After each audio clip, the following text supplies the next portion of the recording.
In this video, we're computing the integral of x minus x cubed over 2 plus tangent x minus e to the negative x dx. And we're going to do this in two different ways. By far the best way to do the problem is to recognize some symmetry issues that are going on in here, and it actually saves about 75% of the work. And then we're going to compare that to what it looks like to use just absolute brute force on this thing, where we're going to integrate term by term and evaluate across the limits of integration. So the symmetry approach is based on our knowledge of even and odd functions when we're integrating on an interval symmetric about the origin, which is the case here.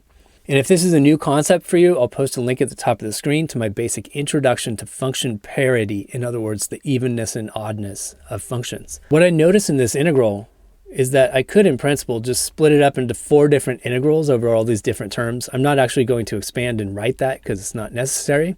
But remember, the integral of a sum or a difference is the sum or difference of integrals. And so when I'm thinking about the integral of each of these terms individually, I look at my first term and I go, oh, that's an odd function. And the integral of an odd function on a symmetric interval is going to give me 0.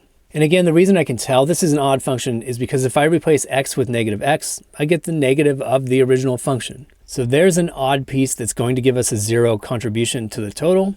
Then x cubed produces a net minus sign, so that's an odd function. And then the tangent function, also an odd function. It also has symmetry about the origin. I could also say tangent of negative x is the negative of tangent x.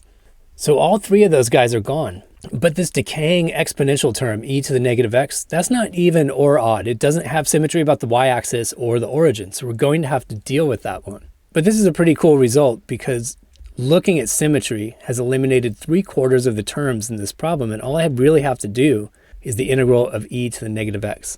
Keep in mind the chain rule is interacting with this function because I have a negative x in that exponent. This is going to integrate to e to the negative x. If you check that real quick, differentiating it gives you e to the negative x, and then the chain rule says you have to tack on the derivative of negative x, which we see in our original integrand. So this is the correct antiderivative. We evaluate from -1 to 1. And subbing in that upper limit gives us e to the -1, which we could write as 1 over e. Subbing in the lower limit gives us e to the 1. So we end up with 1 over e minus e. So let's compare that to the brute force approach. In the brute force approach, we just don't notice the symmetries of these functions, and we just start integrating every single term. And so if I look at the first term, x integrates to 1/2 x squared. Negative x cubed over 2. The x cubed is going to integrate to x to the 4th over 4, and then we'll combine the 4 and the 2. So we end up with -1/8 x to the 4th. And then the integral of the tangent function. This one's a little bit harder to remember. It actually turns out to be the natural log of the absolute value of the secant function. And I'll post a link to the video where I first derived that.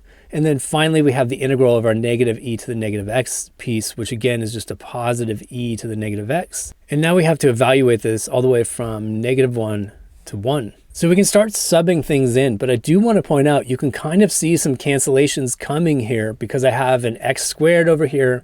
And when I sub in the upper limit and the lower limit, I'm going to get the same number out of this. So they should cancel each other out.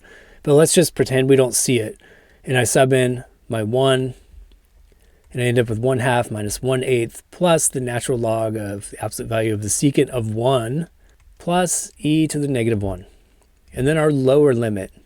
Well, I sub in the -1, and when I square that, I get 1. So I have 1/2. Same thing for the 4th power, minus 1/8.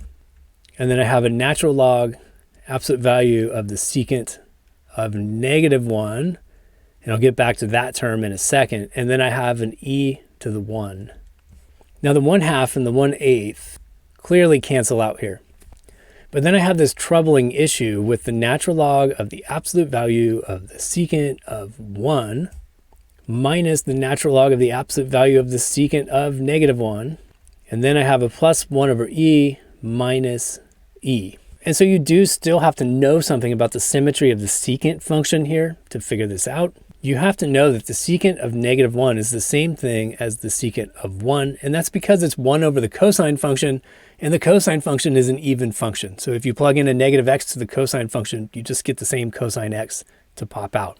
So this is all equivalent to natural log secant of 1 minus natural log secant of 1, and those are gone, and I end up with a 1 over e minus e. And that's the same answer we got before, and we're done. If you enjoyed this video, or at least found it useful, check out another one by clicking one of the links on the left. or click the Zach's Lab logo on the right to explore dozens of physics and math playlists. As always, you can leave your questions, comments, and requests in the comments section below, and I'll get back to you within 24 hours. Thanks for watching Zach's Lab, and best of luck on your math and physics journey.